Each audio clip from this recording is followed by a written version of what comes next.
Hi hello నమస్తే welcome to cube TV network. నేను మీ Shravani journalist. మనం ఎంత సంపాదించాం లైఫ్లో అనేది అసలు మ్యాటర్ కాదండి ఈ జనరేషన్లో. దాన్ని ఎంత కూడబెట్టాం, మన నెక్స్ట్ జనరేషన్కి ఎంత ఇవ్వగలుగుతున్నాం, రూపాయికి 3 రూపాయలు రావాలి అంటే ఏం చేయాలి, ఇలాంటివన్నీ చాలామందికి ఇంపార్టెంట్. కానీ వాటిని ఎలా పాటించాలి, ఎలా అవలంబించాలి, మన ఫైనాన్షియల్ థింగ్స్ని ఎట్లా సాగ్రిగేట్ చేసుకోవాలి అనేవి చాలామందికి చాలా డౌట్స్ ఉంటాయి. వీటన్నింటిని నివృత్తి చేయడానికి certified financial planner and advisor and more Ramprasad గారు ప్రస్తుతం నాతో పాటు స్టూడియోలో ఉన్నారు. మరి ఇంకెందుకు ఆలస్యం, వారి మాటల్లో మరిన్ని వివరాలు అడిగి మీకు ఎక్స్ప్లెయిన్ చేస్తాను. సార్ నమస్తే. బాగున్నారా sir? So first of all నేను మ్యాటర్లోకి వెళ్ళే ముందు నాకు ఈ బుక్ చాలా చాలా ఇంట్రెస్టింగ్గా అనిపించింది సార్. పైసలు ముచ్చట్లు, వాట్ ఈస్ దిస్ కహాని? పైసలు ముచ్చట్లు ఏం సార్? సినిమా ముచ్చట్లు ఉంటాయి, తిండి ముచ్చట్లు ఉంటాయి, లేదంటే భార్యాభర్తలు అయితే హనీమూన్ ట్రిప్స్, లేదంటే ఏదైనా షికార్ ముచ్చట్లు ఉంటాయి. ఏకంగా మీరు బుక్ కి పైసలు ముచ్చట్లు అని పెట్టారు.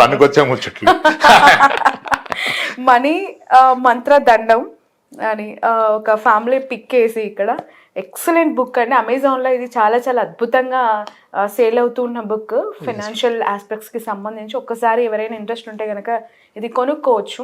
అండ్ రాంప్రసాద్ గారు చెప్పండి, ఈ బుక్ డీటెయిల్స్ ఏంటి?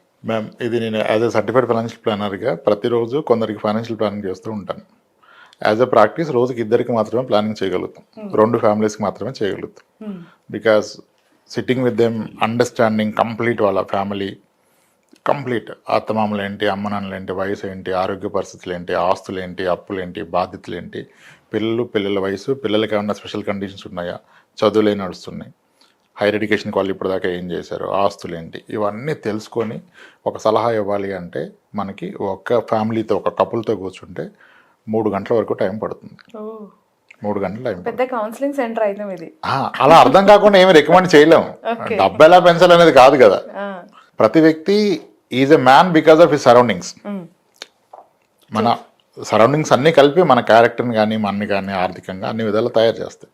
అవన్నీ అర్థం చేసుకుంటే తప్ప అతనికి పనికొచ్చేది చెప్పలేం. మనకు తెలిసిన చెప్పడం వేరు, ఆయనకి ఏదో అవసరం తెలుసుకొని చెప్పడం వేరు. దానికి కొన్ని గంటల సమయం పడుతుంది. ఇప్పుడు ఆ క్రమంలో నేను ఎంతమందిని కలవగలుగుతాను? ఇప్పుడు నా అపాయింట్మెంట్ వరకు చాలా మంది ఉన్నారు. It's waiting for. ఇప్పుడైతే ఏప్రిల్ కూడా అయిపోయింది అంటున్నారు, మే వరకు చెప్తున్నారు మా టీం. నాకు కూడా బ్యాడ్ అనిపిస్తుంది. వాళ్ళు కూడా చాలాసార్లు అంటారు. మొన్న నేను ఉన్నాను టీం వెనుక, నా టీం మెంబర్ ఒక ఆవిడ ఉంటుంది. ఆవిడ కాల్ మాట్లాడుతుంది, అపాయింట్మెంట్ కాల్. నేను వెనక నుంచున్నాను. ఆ రోజు మార్నింగ్ నుంచి అప్పటికి ఒక 80 కాల్స్ వచ్చాయి. ఇప్పుడు ఎవరితో అయితే మనది ఆయన అంటున్నాడు, ఏంటి 2025 ఏప్రిల్ చెప్తున్నారా మీరు? ఈ లోపు నాకు రేవంత్ రెడ్డి గారి అపాయింట్మెంట్ వస్తుందా?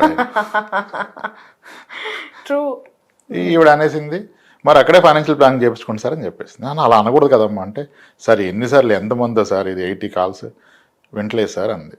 సో మరి అలా అంటే ఇప్పుడు కలిస్తే ఏం చెప్తాం, అది బుక్ ద్వారా చెప్పే ప్రయత్నం చేస్తాం. అంటే చాలా ఎక్కువ మందిని కలిసినప్పుడు సెట్ ఆఫ్ క్వశ్చన్స్ ఏంటి, సినారియోస్ ఏంటి తెలుసు మనకి. వాటిని ప్రస్తావించే ప్రయత్నం చేసాం. దాన్ని సులభమైన పద్ధతిలో ముచ్చట్ల ద్వారా ఒక కేస్ స్టడీ లాగా, ఒక కథ లాగా చెప్పే ప్రయత్నమే ఈ పైసల ముచ్చట్లు.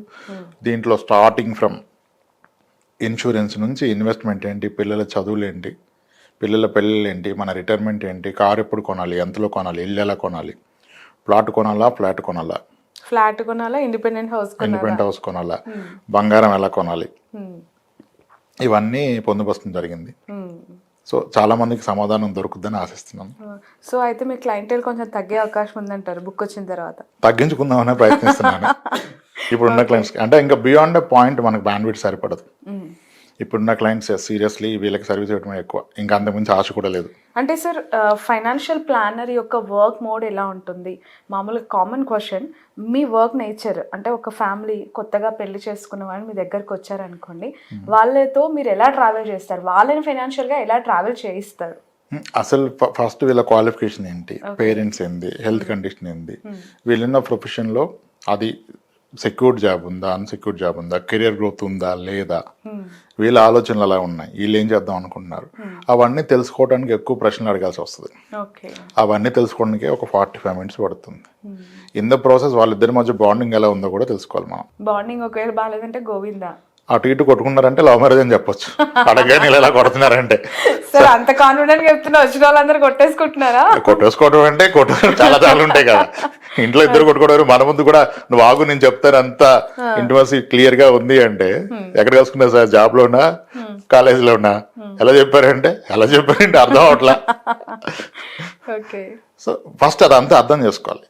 మనం వాళ్ళ దగ్గరికి క్లోజ్గా వెళ్ళిపోవాలి. మనం ఏదో ప్రొఫెషనల్గా అంటే అవదు, వాళ్ళు ఓపెన్ అప్ అయి చెప్పాలి కదా. అలా పూర్తిగా ఆహ్వానం తెచ్చుకోండి. పేరెంట్స్ ఏంటి, వాళ్ళు పెన్షనర్సా కాదా? పేరెంట్స్ పెన్షన్ అయితే పరిస్థితులు వేరు, పేరెంట్స్ డిపెండెన్స్ వేరు, పేరెంట్స్ హెల్త్ కండిషన్ బాగోకపోతే వేరు, అసలు మీ హెల్త్ కండిషన్ ఏంటి, ఇవన్నీ తెలుసుకుంటే అప్పుడు మనకు అర్థమవుతుంది. అప్పుడు ఇంకా వాళ్ళ ఆస్పిరేషన్స్ ఏంటి, వాళ్ళు ఏం ఆలోచిస్తున్నారు, వీళ్ళు ఎప్పుడు కొందామని ప్లాన్ చేస్తున్నారు, ఇప్పుడు ఏమేమి పెట్టుబడులు పెడుతున్నారు, చిట్టీలు ఎన్ని కడుతున్నారు, గోల్డ్ స్కీమ్ కడుతున్నారా, ఎల్ఐసీలు ఎంత కడుతున్నారు, మ్యూచువల్ ఫండ్స్ కడుతున్నారా, స్టాక్స్లో పెట్టారా, పోగొట్టారా స్టాక్స్లో, ఇవన్నీ తెలుసుకుంటే తప్ప మనం ఒకటి ఏం చెప్పలేం. అంటే మనం ఏదైనా ఒక ప్రోడక్ట్ అమ్మాలంటే అది వేరు, సరే ఇది గొప్పదని చెప్పొచ్చు, ఇప్పుడు ఇది గొప్పదని చెప్పడం కాదు కదా. అసలు వాళ్ళ అవసరాలు తెలుసుకొని వాళ్ళకి అవగాహన ఎంతవరకు ఉంది, మనం దాన్ని వాళ్ళు పెంచాలి. అవగాహన లేని పరిస్థితులు అవగాహన కల్పించాలి. ఇప్పుడున్న జనరేషన్స్కి ఫైనాన్షియల్ ప్లానర్ అవసరం అంటారండి? అంటే ప్రతిదీ కొట్టేస్తే గూగుల్లో దొరికేస్తుంది, చూసేస్తే యూట్యూబ్లో ఉంటుంది అని ఫీల్ అయిపోతున్న జనరేషన్ కళ్ళ ముందు కనిపిస్తూ ఉన్నారు. మనీ దగ్గరకు వచ్చేసరికి గూగుల్లో ఏం కనిపిస్తుందండి?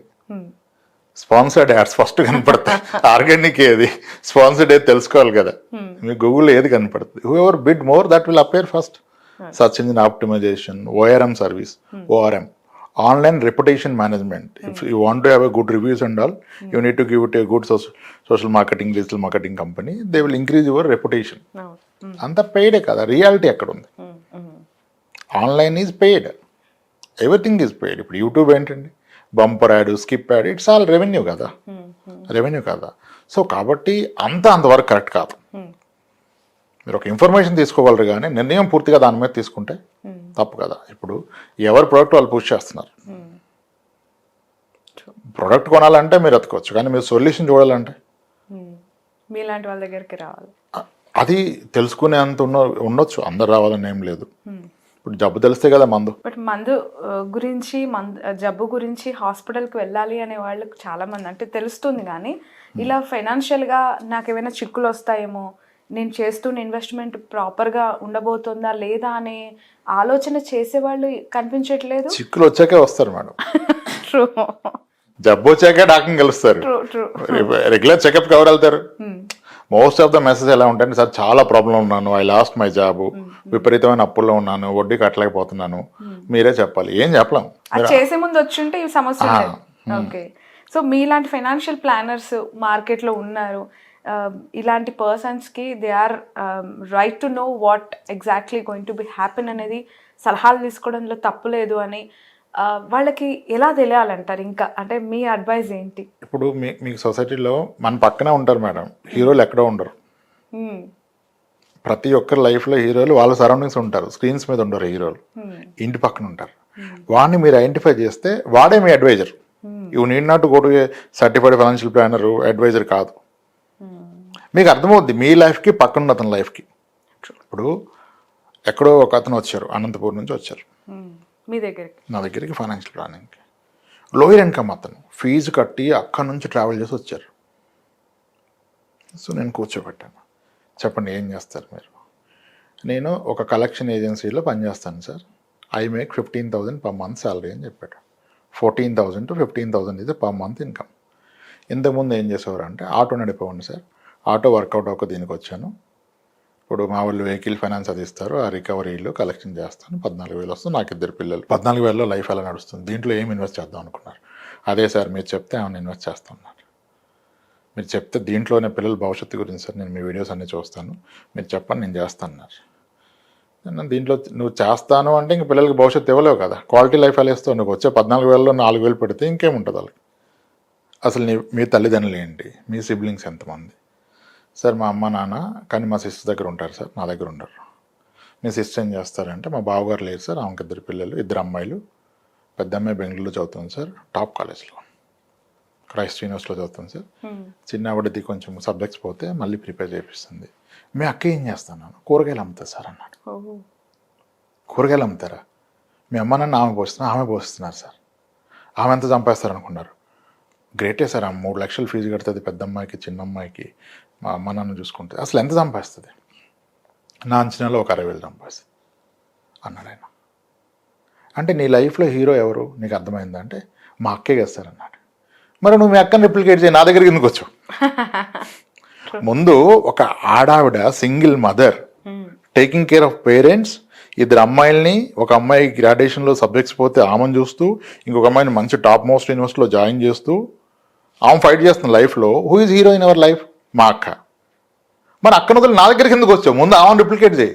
అంతేగా, సింగిల్గా. ఎంత ఇన్స్పైరింగ్ పర్సనాలిటీ అండి. అదే అంటాను, హీరోలు స్క్రీన్స్ మీద ఉండరు, పక్కన ఉంటారు, మనం గుర్తించాలి. మన ఇంట్లోనే ఉంటారు, అది గుర్తించాలి కదా. ఇప్పుడు ఆయన ఏం ఇన్వెస్ట్ చేస్తాడు కాదు, ఆయనకి యాక్చువల్ సొల్యూషన్ వాళ్ళ సిస్టర్ కైండ్ ఆఫ్ లాగా ఇన్కమ్ పెంచుకోవడం. ఇండిపెండెంట్ గా తను ఎదిగింది, నేర్చుకోవాలి కదా, మీ పక్కనే ఉన్నారు కదా.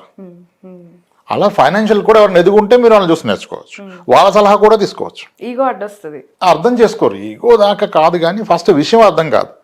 హీరో అంటే ఎక్కడో దూరంగా ఉన్న అతనే హీరో కాదు కదా, మన పక్కన ఉండొచ్చు, ఆఫీస్ బాయ్ హీరో ఉండొచ్చు, వాడు ఫ్యామిలీకి పోషిస్తున్నాడు, వాడు ఒక హీరో కదా, అది తెలుసుకోరు.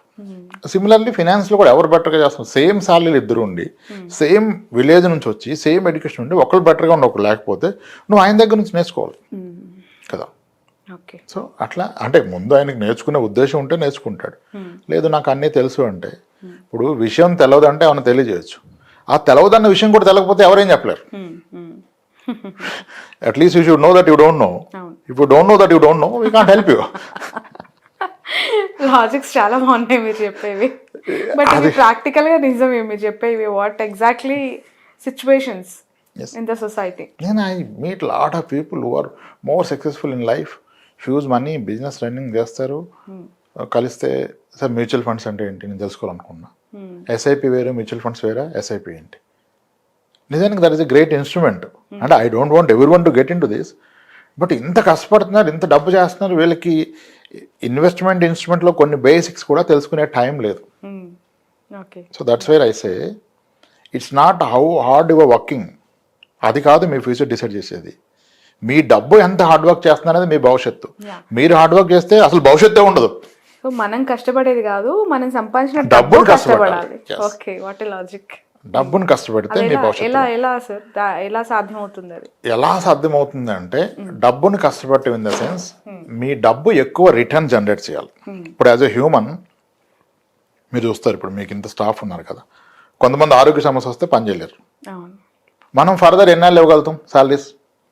కొంతవరకు సాయం చేస్తాం, పూర్తి చేయాలి. అంటే ఒక హ్యూమన్ ఇన్కమ్ గ్యారంటీ లేదు, ఎన్నాళ్ళు నడుస్తుందా పెరుగుతుందా ఏమి చెప్పలేం, అంటే సర్టెనిటీ లేదు. కానీ మీ డబ్బు మీ కొరకు పనిచేయడం మొదలు పెడితే అది సర్టెన్, దానికేం జబ్బు చేయదు, దానికి జాబ్ పోదు, సిక్ అవ్వదు, వీకెండ్ అవసరం లేదు, వెకేషన్ అవసరం లేదు కదా. ఇప్పుడు ఒక ఇల్లే కొన్నాను, ఒక షాప్ కొన్నాను, ఒక మడికి కొన్నాను, 30 లక్షలు పెట్టి కొన్నాను, 16,000 రెంట్ వస్తుంది, సరే 9,000 రెంట్ వస్తుంది, ఇంకా అది నా కోసం జీవితకాలం పనిచేస్తుంది. That's what you making a money work for you. డబ్బు మన కోసం పనిచేయడం, డబ్బు సంపాదించడం మన కోసం.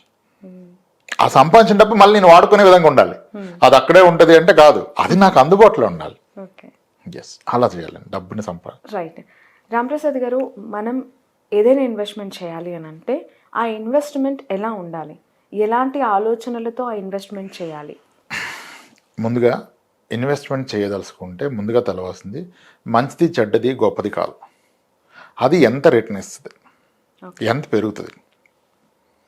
సో ఆ పెరిగే రిటర్న్ ఏదైతే ఉందో అది ఇన్ఫ్లేషన్ని బీట్ చేసే విధంగా ఉండాలి, ద్రవ్యోల్బణానికి మించి రిటర్న్ ఇవ్వాలి. ఇండియాలో ఇన్ఫ్లేషన్ 6.57 చెప్తున్నప్పుడు 7% ఇన్ఫ్లేషన్ అంటే మన నిత్యావసర సరుకులు మరియు వస్తువుల యొక్క ధరలు సంవత్సరానికి 7% పెరుగుతున్నాయి కదా. ధరలు పెరుగుతుందంటే రూపాయి కొనుగోలు శక్తి పడిపోతుంది. మరి ఇప్పుడు నా రూపాయి వచ్చేసి నేను పెట్టిన దగ్గర 5% వస్తే దాని అర్థం ఏంటి? నా డబ్బు విలువ తగ్గిపోతుంది కదా. ఇది ప్రైమరీ పాయింట్. ఇన్ఫ్లేషన్ అర్థం చేసుకొని మన ప్రతి పెట్టుబడి ఇన్ఫ్లేషన్ కన్నా ఎక్కువ రిటర్న్ ఇవ్వాలి. అది కూడా ఎంత ఎక్కువ రిటర్న్ ఇస్తే అంత మంచిది, సాధ్యమైనంత ఎక్కువ రిటర్న్. మళ్ళీ ఇంత ప్రాసెస్లో డబ్బు పోయేంత బెట్టింగ్ చేయకూడదని. రైట్. ప్రతి ఒక్కరి కళ, ప్రతి ఒక్కరు కోరుకునేది సొంత ఇల్లు. ఇప్పుడు ప్రజెంట్ మార్కెట్స్ ప్రకారం అదొక ఎమోషనల్గా కూడా అయిపోయింది. అంటే ఇప్పుడు అవ్వడం కాదు, ఎప్పటి నుంచో ఉంది. Of course it's an emotion. So సొంత ఇల్లు అనేది ఎప్పుడు కొనాలి, ఎలా కొనాలి? మళ్ళీ ఇది కూడా పరిస్థితులను బట్టి మారిపోద్దండి. ఇప్పుడు lot of case what I see, rural background నుంచి ఇంజనీరింగ్ చేసి హైదరాబాద్ వచ్చారు, ఐటీలో జాయిన్ అయ్యారు, very hard working, skill sharpen చేసుకున్నారు, పడిపోయారు. ఈ కాంపిటేటివ్ వాళ్ళు బాగా కష్టపడుతున్నారు, ఎప్పటికప్పుడు అప్గ్రేడ్ చేసుకుని జాబులు మారుతున్నారు, సిటీసీలు పెరిగిపోయి ఇన్ ద ప్రాసెస్ పెళ్లి చేసుకోవడం మర్చిపోయారు. సో ఇప్పుడు నేను చూసేది ఏంటంటే ఆల్ ప్లానింగ్ వచ్చిన ఇటువంటి ప్రొఫైల్స్ 34-35 నాట్ అట్ మ్యారీడ్, నిజానికి శాలరీ 2 లక్షల పైన ఉంది, బ్యాంక్ బ్యాలెన్స్ ఆర్డీలు ఎఫ్డీలు కలిపి ఒక 65 లక్షల మేరకు ఉన్నాయి, మ్యూచువల్ ఫండ్స్లో స్టాక్స్లో ఉన్నాయి, బట్ ఎన్ని ఉన్నా నీది ఎక్కడ కనపట్లేదు కదా.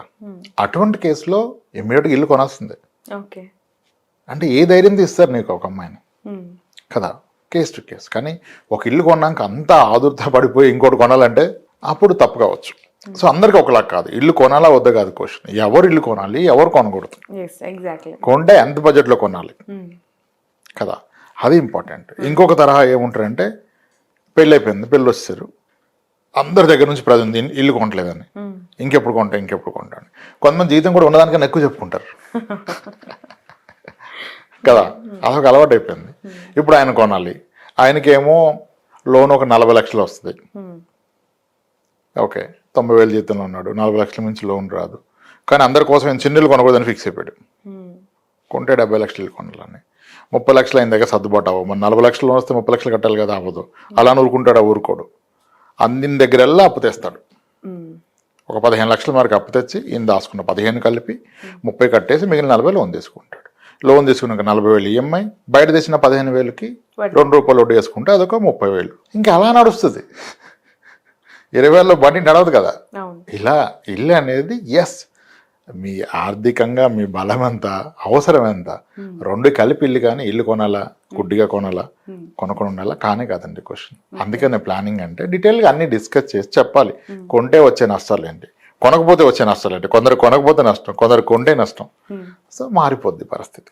ఓకే ఓకే, ఇల్లు టాపిక్ వచ్చింది కాబట్టి నేను చాలా మంది రెగ్యులర్గా అడిగే క్వశ్చనే, ఇల్లు అనే విషయం వచ్చినప్పుడు హైదరాబాద్లో especially who are living in Hyderabad or metropolitan anywhere, Chennai, Bengaluru, Pune kind of మన హైదరాబాద్. సో ఫ్లాట్ తీసుకోవాలా, ఇండిపెండెంట్ హౌస్ తీసుకోవాలా అని అడుగుతూ ఉంటాను. వచ్చిన వాళ్ళేమో ఇండిపెండెంట్ హౌస్కి రేటు డబల్ త్రిబుల్ అవుతుంది, మీరు మీ ఆస్తి అదే ఫ్యూచర్లో అంటారు. మీరు గతంలో ఒక ఇంటర్వ్యూ చూసాను, మీరు అపార్ట్మెంట్లో ఫ్లాటే కొనాలి అని చెప్పడం. ఎస్, ఇప్పటికి అదే చెప్తాను, ఎప్పటికీ అదే చెప్తాను. అపార్ట్మెంట్ చాలా బెస్ట్ అండి compare to independent house. Explain చేయండి మాకు, ఎందుకు అని అంటే చాలా మందికి ఒక అపోహ ఉంటుంది సార్, అందులో స్క్వేర్ ఫీట్ మనకి రేటు ఫిక్స్ చేసిస్తారు, బట్ వాళ్ళు ఇచ్చే మనకి యూడిఎస్ అన్డివైడెడ్ షేర్ అనేది చాలా తక్కువగా వస్తుంది. ఎమ్యూనిటీస్ అని, కార్ పార్కింగ్ అని అడ్డంగా దండుకోవడం, మళ్ళీ ఇంటీరియర్కి మనం డబ్బులు పెట్టి మళ్ళీ చేయించుకోవడం, ఒక 20 ఏళ్ల తర్వాత అప్రిషియేషన్ ఉండదు. సో మీ సజెషన్ ఏంటి, మీరు ఎందుకు సజెస్ట్ చేస్తున్నారు? మీరు చెప్పినన్ని స్ట్రాంగ్ అబ్జెక్షన్స్ అందరి నుంచి. ఫస్ట్ ఆఫ్ ఆల్ నేను మెయింటెనెన్స్ కట్టాలి, రెంట్ కట్టినట్టుగా. ఎమ్యూనిటీస్కి నేను ఛార్జెస్ పే చేయాలి, ఓకే. అన్డివైడెడ్ షేర్ తక్కువ వస్తుంది, డిప్రిషియేషన్ అవుతుంది, ఓకే. సో ఎమ్యూనిటీస్కే కదా కడుతున్నారు, లేదని కట్టట్లేదు కదా. ఇప్పుడు ఇండిపెండెంట్ హౌస్లో you can't build a pool, you can't build a jog, you can't build gym కదా. సో వాటికి మరి ఆబ్వియస్గా everything comes at a cost. ఇప్పుడు ఒక విషయం చెప్తానండి, హైదరాబాద్లో ఉన్న గేటెడ్ కమ్యూనిటీస్లో, డీసెంట్ సైజ్ అండ్ అబోవ్ కమ్యూనిటీస్లో మీ పిల్లలు కనుక అక్కడ పుట్టి పెరిగితే 11 years వయసు వచ్చే నాటికి గేటెడ్ కమ్యూనిటీస్ ఉన్న పిల్లల్లో అందరూ స్కేటింగ్ చేస్తారు, స్విమ్మింగ్ చేస్తారు, బాస్కెట్బాల్ ఆడతారు, అందరితో సోషల్గా కమ్యూనికేషన్ వచ్చేస్తుంది. ఎందుకంటే అక్కడ క్రౌడ్ ఎక్కువ ఉంటుంది కదా పిల్లలు. ఆ క్రౌడ్ ఉండడం ఒకటి, వాళ్ళు ఆడుకోవడానికి కమ్యూనిటీస్ ఉండడం ఒకటి. మీ వాడు సండే ముందు కింద వెళ్ళిపోతే 11 o'clockకి వాడు లంచ్కి మీరు పిలిస్తే తప్ప రాడువాడు. మరి అదే మీరు ఇండిపెండెంట్ హౌస్ ఉంటే వాడు ఎక్కడ ఆడుకుంటాడు? మీతో ఆడుకుంటుందా, బోర్ కొట్టదా? ఈ యాక్టివిటీస్ అన్నీ అవుతాయా? Which are more important for a kid. ఆ స్టేజ్లో అతను నేర్చుకోవాలి. ఈ physical activities plays a major role for his future. ఇప్పుడు స్కేటింగ్ చేసినప్పుడు బ్యాలెన్సింగ్ ఇన్ లైఫ్ తెలిసిపోద్ది, స్విమ్మింగ్లో ఫీర్ వెళ్ళిపోద్ది, సన్నగా భయపడరు. ఇది ఆల్ గేమ్స్ ఏంటంటే ఇంకా లైఫ్ స్కిల్స్ పెంచేస్తాయి. మీరు ఒక కమ్యూనిటీకి వెళ్తే ఏమవుద్ది, నార్త్ వాళ్ళు ఉంటారు, సోషల్ గ్యాదరింగ్ తెలిసిపోద్ది, వీనికి లాంగ్వేజ్ తెలిసిపోద్ది, కొట్టుకుంటారు, తిట్టుకుంటారు. దట్స్ వాట్ నీడెడ్ కదా. అది ఇండిపెండెంట్ హౌస్లో మనం బిల్డ్ చేయలేం. ఎంతవరకు అమ్మతో ఉంటే వీడు ఎప్పటికీ అమ్మ అనుకుంటాడు, పెళ్ళై కూడా అమ్మ అనుకో ఉంటాడు. అది కదా, ఇవన్నీ ఆలోచించాలి. మీరు ఓన్లీ ఎమోషనల్గా ప్రైస్ అన్నారు, ప్రైస్ పరంగా అపార్ట్మెంట్ ఏం డిప్రిషియేట్ అవుతుంది. మీరు అసలు నేను అడుగుతున్నాను ఛాలెంజ్గా, ఎవరైనా ఒక 20 years back 30 years old apartment depreciation అంటే తగ్గడం కదా మీనింగ్. 30 years బ్యాక్ కొన్న అపార్ట్మెంట్ హైదరాబాద్లో అది 10 రెట్లు పెరగకుండా ఉన్నది ఒక్కటి చూపించగలరా? నేను చెప్తాను లిస్ట్. సారథి స్టూడియో ఉంది కదా మీకు దగ్గరలో, కీర్తి అపార్ట్మెంట్ ఉంది, లాల్ బంగ్లా ఎదురుగా దివ్యశక్తి అపార్ట్మెంట్ ఉంది, ఓకే, కుందన్ బాగ్లో శాంతిబాగ్ అపార్ట్మెంట్ ఉంది, సోమాజిగూడలో క్రాంత్ శిఖర్ అపార్ట్మెంట్ ఉంది. క్రాంత్ శిఖర 1987లో around 50,000 flat cost, 50,000 1987. Shantibagh apartment 87-88లో 90,000 అపార్ట్మెంట్ ఫ్లాట్ కాస్ట్ 90,000. డిప్రిషియేషన్ అంటే తగ్గాలి కదా. ఈరోజు ఎంతకు వస్తుందండి? 1,00,000కి వస్తుందా, 3 లక్షలకు వస్తుందా, 10కి వస్తుందా, 20కి వస్తుందా, 30కి వస్తుందా, 40కి వస్తుందా? ఎన్ని రెట్లు పెరిగింది? అది 40 రెట్లు పెరిగింది. మనం డిప్రిషియేషన్ మాడుతున్నాం. అప్స్ కూడా స్ట్రీట్ నెంబర్ 8లో 2005 వరకు ఫ్లాట్ 6 లక్షలకు మించి లేదు కదా. తెలుసు కదా మీకు ఈ విషయం. మరి 2004-05 నుంచి ఇప్పటికి 20 ఏళ్ళ కదా గడిచింది. మరి 60 లక్షలు అయింది కదా, 10 రెట్లు పెరిగింది. డిప్రిషియేషన్ ఏది? కూకట్పల్లి మలేషియన్ టౌన్షిప్ ఎంతకి అమ్మారు? 18 లక్షలకి అమ్మారు. ఇప్పుడు 1.5 crore. ఎక్కడుంది డిప్రిషియేషన్? అంటే ఇప్పుడు అన్నీ డిబేట్ వస్తాయి. స్థలం అయితే ఇంకా బాగా పెరిగేది కదా అంటారు. స్థలం అయితే ఇంకా బాగా పెరిగేది కదా అంటారు. స్థలం ఎంత పెరుగుతుందో కూడా లెక్కేయండి మీరు. స్థలం మీరు కొంటే అంతా బాగుంటాయి. ప్రతి 6 yearsకి రెట్టింపు అవుతుంది. 6 yearsకి రెట్టింపు అవుతుంది లాంగ్ టర్మ్లో. ఎప్పుడన్నా షార్ట్ టర్మ్లో 2 yearsలో రెట్టింపు ఉండొచ్చు. దాని అర్థం అది స్టాండర్డ్ కాదు కదా. ఒకసారి 2 yearsకి అయితే మళ్ళీ అవుతుందా? అవదు, స్లో అవుతుంది. ఒకసారి పెరగకపోవచ్చు, అది కూడా కాదు. మీరు ఎవరైనా ఒక 20 years బ్యాక్ స్థలం కొంటే, 20 years బ్యాక్ 6 ఏళ్ల క్రితం జహీరాబాద్లో కొన్నాడు, ఎకరం 10, ఇప్పుడు 90 అయిందంటే వదిలేండి, కొన్ని ఎక్సెప్షన్స్ ఉన్నాయి, కాదనలేదు. 20 years బ్యాక్ మీరు స్థలం కొంటే అది ఇంచుమించుగా ప్రతి 6 ఏళ్ళకి రెట్టింపు అవుతుంది. 6 ఏళ్ళకి రెట్టింపు అంటే మీకు అది 12% ఇచ్చినట్టే. మన వాళ్ళు ఏమో 100% కదా అంటారు. 100 అవుతుంది అబ్సల్యూట్ యాన్యువల్లీ. మళ్ళీ యాన్యువల్లీ అనగానే 6 yearsలో 100 కదా, 100/6 కొట్టి 16.600. అది కూడా తప్పు లెక్క. 100/6 చేయకూడదు. 6 మామిడికాయలు 100 రూపాయలు అయితే మామిడికాయ ఎంత అంటే 100/6 వడ్డీ లెక్కలు అవుతాం. మీకు 2018లో కొని 24కి డబుల్ అయితే 6 yearsలో డబుల్, 18లో మీకు 16% వస్తే దాని నెక్స్ట్ 5 years ఆ 16 మీద కూడా రావాలి కదా, వడ్డీ మీద వడ్డీ. చక్రవడ్డీ కట్టరు. 6 ఏళ్ళలో రెట్టింపు అంటే రూల్ ఆఫ్ 72 అని ఒక ఫార్ములా వాడతారు డబుల్ అయినప్పుడు. దాని ప్రకారం 12%. అంటే స్థలం ఇచ్చేది 12, అంతకుమించి ఏమి రాదు దాంట్లో. అది పక్కన పెట్టేయండి. ఇప్పుడు అపార్ట్మెంట్కి రండి. మీరు ఎక్కడ అపార్ట్మెంట్ అని తీయండి, 95% కేసెస్లో మీరు అపార్ట్మెంట్ ఫ్లాట్ కొంటే అది ఎవ్రీ 10 yearsకి డబుల్ అవుతుంది. ఎన్ని ఇయర్స్ ఓల్డ్ అయినా 10, 20, 30, 40 కాదంటే మీరు ఏ జనప్రియ అన్న 30 years బ్యాక్ తీయండి. నేను చెప్పిన మనకి సారథి స్టూడియో పక్కన కీర్తి తీయండి. ఎందుకు మరి మీరు మీ క్యాలిక్యులేషన్స్, మీ స్టాటిస్టికల్ అనాలిసిస్ ఇలా ఉంది, బట్ మార్కెట్ లో ఫ్లాట్ అనేది అసలు వినరు. కాదు. ఇప్పుడు నేను ఫ్లాట్ అసలు నేను ఇలా అపార్ట్మెంట్ చెప్పగానే ఇండిపెండెంట్ హౌస్ బెస్ట్ అంటారు ఒక కింద కామెంట్. నేను అంటాను, అరే బాబు నేను మీ వైఫ్ మంచిదండి అని చెప్తున్నాను. మీరేమన్నారు, మా పక్కింటి ఆయన వైఫ్ ఇంకా చాలా మంచిదండి అంటారు. తప్పు కదా కంపారిజన్. ఇప్పుడు ఒక విషయం తేలనివ్వాలి, ఇక్కడ ఆపరు.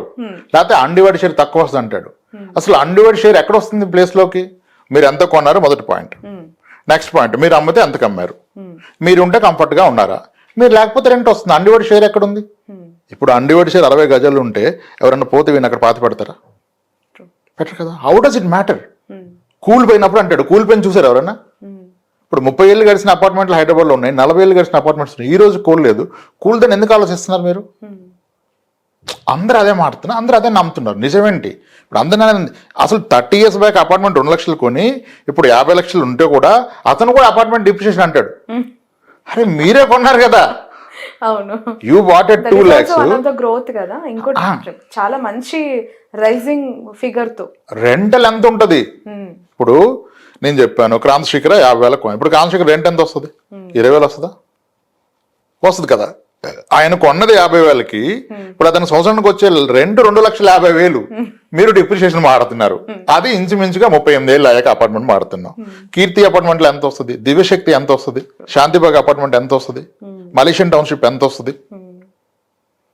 మీరు 20 years మళ్ళీ ఇంకొక ఏమంటారు, సార్ మీరు అన్నది కరెక్టే. 2004-05లో ఎక్కడ చూసినా హైదరాబాద్లో 1000 SFT 5 లక్షలే అండి, 5-6. ఇప్పుడు సెకండ్ హ్యాండ్ 45 లక్షలకు వస్తుంది, నిజమే. కానీ కొత్తది 80 లక్షలు ఉంది కదా అంటాడు. ఇది ఎలా కంపారిజన్ అండి? పాతదాన్ని కొద్దంత ఎలా చేస్తారు? పెళ్ళై పాతికేళ్ళ కొత్తగా చేసుకున్నాడు కట్నం ఎక్కువ ఇస్తున్నారు, తక్కువ ఇచ్చారండి, అలా తప్పు కదా. ఆ రోజు నీకు పిల్లడు ఎక్కువ అంటాడు, తప్పది కంపారిజన్. మీరు పాతదాన్ని కొద్దంత చేస్తున్నారు. ఇంకొక మేజర్ అబ్జెక్షన్, సార్ పాత ఎవడు కొంటాడు అంటాడు. ఇక్కడ క్వశ్చన్ పాత ఎవడు కొంటాడు కాదు, పాత ఎవరు అమ్మరు. ఆ పాయింట్ మిస్ అయిపోతున్నారు. సెకండ్ హ్యాండ్ ఎవరు కొంటారు సార్? ఇప్పుడు నేను కొత్తది కొంటాను, పాత కొన్నాడు, ఎవరి స్థాయిలో వాళ్ళు కొంటారండి. ఇప్పుడు 2002లో 5 lakhsకి కొన్నది ఇప్పుడు 30-40 lakhs నడిస్తే చిన్న సాలరీ నా తప్ప ఇంకోటి కొనలేడు కదా. నిజానికి మీకు సెకండ్ హ్యాండ్ ఫ్లాట్స్ కొనడానికి దొరకవు. ఇప్పుడు మీ దగ్గర నా దగ్గర ఒక 20 crores ఉందనుకోండి, ఇప్పుడు మనం బయటకు వెళ్ళిపోతే ఈవినింగ్ కల్లా కొత్త ఫ్లాట్స్ ఈ 20 crores సరిపడా కొనేసుకోవచ్చు, 10 flats. సెకండ్ హ్యాండ్ కొనలేము. ఎందుకలా? ఎందుకంటే ఎవరు అమ్మరు. కానీ అంత పేషెన్స్గా ఎవరు థింక్ చేయట్లా. ప్రాబ్లం ఏంటంటే పాత ఎవరు కొనంటారు, ముందు అమ్మేది ఎవరు? మీరు గూగుల్లో కొట్టండి, నెక్స్ట్ 3 kilometers స్పేస్లో ఎన్ని ఉన్నాయి సెకండ్ హ్యాండ్, కొత్త ఎన్ని కొట్టండి, కొత్తవి 100 వస్తాయి, పాతే రావు. ఎందుకంటే వాళ్ళు కొన్న ప్రైస్ వేరు, ఈరోజు దాని ప్రైస్ చాలా పెరిగింది, వాళ్ళకి వచ్చే రెంటల్ దేర్ మోర్ కంఫర్ట్. లేదు ఉంటే ఇంకా రెంట్ పే చేయలేదు కదా ఎక్కడికి వెళ్ళి, సో వాళ్ళు వదిలిపెట్టరు. నేను అదే అంటాను. ఒక అతను నెల్లూరు అతను వచ్చారు, గట్టిగా అన్నాడు, నెల్లూరులో ఓల్డెస్ట్ ఏదండి అంటే అన్నపూర్ణ అపార్ట్మెంట్ అన్నాడు. ఎప్పుడు కట్టారంటే 95-96లో కట్టారు. అప్పుడు ఎంత అంటే 1,20,000 సార్, ఇప్పుడు ఎంత అంటే 50,000 ఉంటాయి సార్. మరి ఎక్కడ తగ్గింది? ఓ నిజమే కదా, తగ్గలేదు అంటాడు. వైజాగ్ అతను వచ్చాడు, అపార్ట్మెంట్కి ఏముంటుంది అన్నాడు. ఆర్కే బీచ్లో ఫ్లాట్స్ అన్ని 93-94లో కట్టారు, అప్పుడు అన్ని 2 లక్షలే. ఇప్పుడు ఆర్కే బీచ్లో ఫ్లాట్ 2 కోట్లు లేకుండా రాదు, నెలకి రెంట్ 60,000 వస్తుంది. ఆయన కొనింది 2 లక్షలకి, ఆయనకు వచ్చే సంవత్సరం అద్దె 8 లక్షలు. ఇంకా మీరు డిప్రెషన్ మాడుతున్నారు. సాటిస్ఫాక్షన్ ఉండట్లేదు జనాలకి. విషయం అర్థం అవట్లా, సాటిస్ఫాక్షన్ కాదు, విషయం అర్థం అవట్లా. ఎలా కన్విన్స్ చేస్తారు? అసలు ఫస్ట్ ఆఫ్ ఆల్ 20 years లో తగ్గిన అపార్ట్మెంట్ మీరు చూపించారా? డిప్రెషన్ అంటే తగ్గడం కదా. మీరు కొన్న 20 yearsకి ఏదైనా తగ్గిందా రేట్? బాబయాస్ ఆనందం నుంచి ఎన్ని ఉన్నాయి, కోకొల్లలు అమీర్పేట నుంచి కోకట్పల్లి వరకు, మియాపూర్ వరకు వెళ్తే నిజమే మేము కొన్నప్పుడు 11 లక్షలే, ఇప్పుడు 40 అయింది. మరి డిప్రెషన్ ఎలా అన్నావు అంటే స్థలం ఇంకా బాగా పెరుగుద్ది కదా. ఆ స్థలం కొంటే తెలుస్తుంది ఎంత పెరుగుతుందో. ఇప్పుడు సింపుల్, చాలా మంది వస్తారు ఇదే ఇలాగ ఆలోచించి ఎక్కువ స్థలాలు కొంటారు. అపార్ట్మెంట్ ఒకటే కొంటారు, స్థలాలు ఎక్కువగా కొంటారు. ఇదంతా హార్డ్ అండ్ మనీ కొంటారు. నా దగ్గరకు వస్తే పిల్లలేమో 12 ఏళ్ళు 19 ఏళ్ళు 12, 14 ఏళ్ళు ఉంటారు. భార్యాభర్తలు ఇద్దరు ఐటీలో వాకింగ్, ఇంకా అదే పని స్థలాలు కొంటూ పోయారు. నేను ఒకటే ప్రశ్న అడుగుతాను, సార్ ఇన్ని స్థలాలు కొన్నారు కదా, అవును, రేపు ఉదయం మీరు లేవకపోతే మీ భార్య పిల్లలు ఎన్ని స్థలాలు అమ్మగలుగుతారు? చెప్పండి సమాధానం. కష్టమే సార్, వాళ్ళ వల్ల అవుతుంది. అసలు నీ వల్ల అవుతుందని అడుగుతాను. ట్రై చేస్తాను సార్, ఒక ప్లాట్ అమ్ముదని, అవ్వట్లేదు సార్. అసలు నీ వల్ల అవ్వదు, వాళ్ళ వల్ల అవుతుంది, ఎందుకు భ్రమలో ఉన్నావు? నీ ఆస్తి అనేది నీ ఆప్షన్స్లో నీ ఫ్యామిలీకి ఈజీ టు హ్యాండిల్ ఉండాలి. ఇప్పుడు నువ్వు 5 plots కొన్నావే, ఆ 5 plots డబ్బులు పెడితే ఒక 3 అపార్ట్మెంట్లు వచ్చాయి. 3 అపార్ట్మెంట్లు వస్తే ఇప్పుడు ₹1 కోటి అపార్ట్మెంట్ ఉంటే 25,000 రెంట్ గ్యారంటీ. 3 కోట్లు పెట్టి 3 అపార్ట్మెంట్లు 75,000 రెంట్ గ్యారంటీ. 75,000 రెంట్ అంటే ఒక రిటైర్డ్ పెన్షనే కదా. అండ్ ఇది గ్రోయింగ్ పెన్షన్, సంవత్సరానికి పెరుగుతుంది కదా, ఒక పెన్షన్ లాగా బ్రతకొచ్చు. అంటే నేను అపార్ట్మెంట్ కొనమని చెప్పట్లా. Compare to plot I'm talking about an apartment.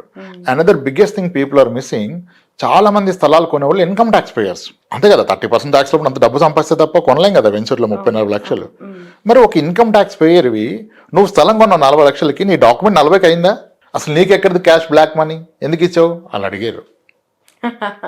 రేపు నువ్వు అమ్మితే కూడా అలాగే వస్తుంది కదా. అవును వస్తుంది, అంతే సార్, 60 లక్షల్లో 30కి మించి రాదు బయట. మరి మిగిలిన 30 ఏం చేస్తావు?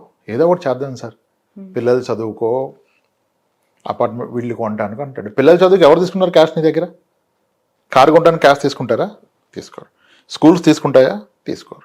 మేజర్ బిల్డర్ కూడా క్యాష్ ఎవరు తీసుకోరు కదా. అంటే నువ్వు స్థలం అమ్మితే క్యాష్ వస్తుందన్న విషయం నీకు గుర్తుందా? లేదు. దాన్ని ఎందుకు వాడతావు అంటే సమాధానం లేదు. ఇదంతా ఎలా ఉంటుందంటే డబ్బు ఉంటే ఉరికిపోయి బస్ ఎక్కేస్తున్నారు టికెట్కి, అది ఎక్కడికి వెళ్తుందో చూసుకోవట్లా. గమ్యం తెలియదు. నేను స్థలాలు బ్యాడ్ అని అంటావంటే కొంతవరకు కొనుక్కో, మొత్తం స్థలాలు కొనదు. కొంటే మీకు ట్రాన్సాక్షన్లో వచ్చేది బ్లాక్ మనీ కదా.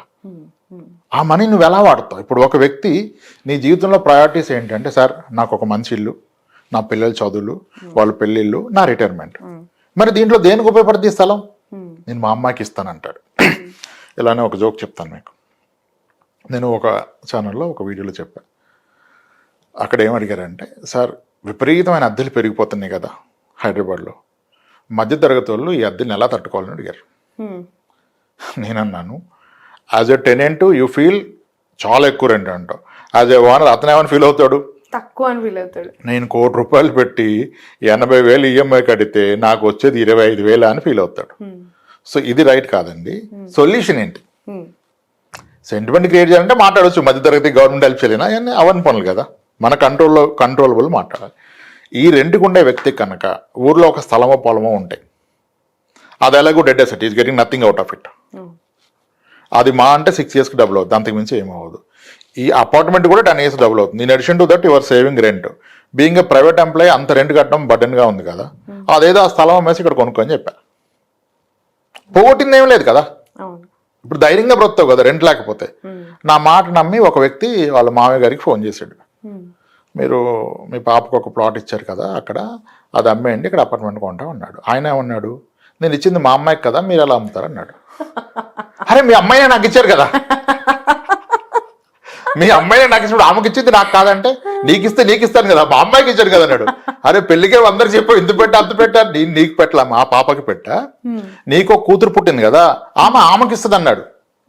అంటే ఇదంతా ఎప్పుడు వాళ్ళకి ఇవ్వడానికే. ఆ దెబ్బతో వాళ్ళిద్దరు గొడవ అయిపోయింది. నేను అనుకున్న మాట ఒకటి అనేసిటీ గొడవ అయిపోయింది. మళ్ళీ నాకు చెప్తాడు, సార్ మీరు చెప్పాను ఇలా అంటే మా మామకి నాకు గొడవ అయిందని. అరే అలా అడుగుతాడా, కొంచెం తెలివిగా అడగదండి, అలా అనకూడదు, వెళ్ళి కూర్చొని ఇట్లా చాలా కష్టమైపోతుంది రెంట్ కట్టడం, ఒక పని చేద్దాం అనుకుంటాను, నా దగ్గర దాచుకుంది ఒక 20 లక్షలు ఉంది, ఈ స్థలం అమ్మి మీరు ఒక 60 ఇస్తే ఈ 80,000 ఒక అపార్ట్మెంట్ మీ అమ్మాయి పేరు మీద కొనేస్తాను, ఎలాగో ఇల్లు అమ్మాయి పేరు మీద ఉంటుంది కదా, మాకు రెంట్ తగ్గుతుంది హ్యాపీగాను అంటే ఆయన ఇంకా ధైర్యం చేస్తాడు, మేబీ ఇంకో 5 లక్షలు సాయం చేస్తాడు. కానీ నువ్వు నేను నాకు ఇచ్చావు కదా నేను అమ్ముకుంటానంటే అడిగే విధానం తప్పు, అలా అడగకూడదు, ఇంటర్వ్యూ చూసి అని చెప్పా. మీకు అర్థమైంది కదా.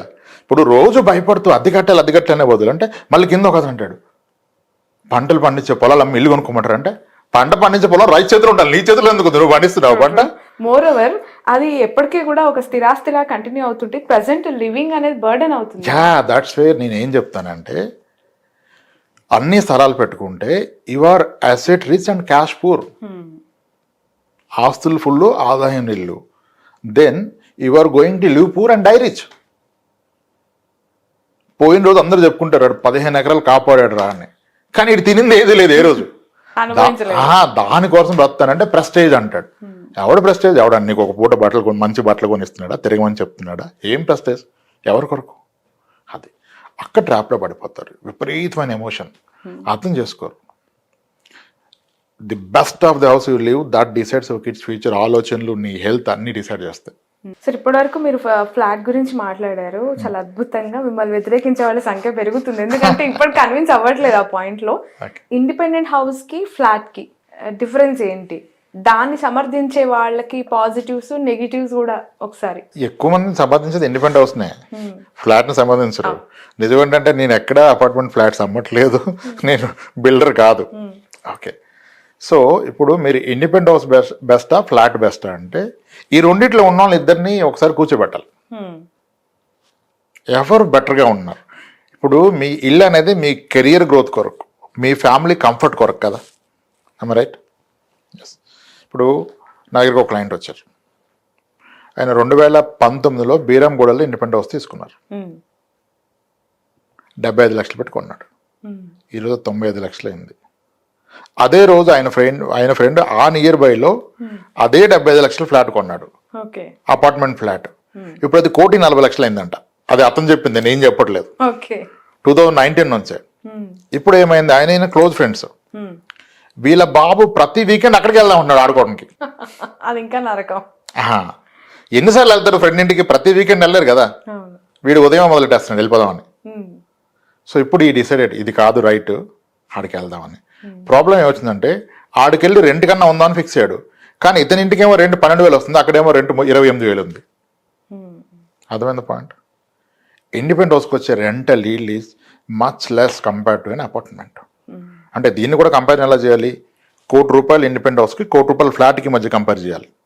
₹1,00,00,000 ఫ్లాట్కి మీకు 25,000 రెంట్ వస్తుంది, కానీ ₹1,00,00,000 విలువ చేసి ఇండిపెండెంట్ హౌస్కి మీకు 14,000 వస్తుంది రెంట్. నిజానికి దానికి ఆ రెంట్ కన్నా రిపేర్లు ఎక్కువ వస్తాయి.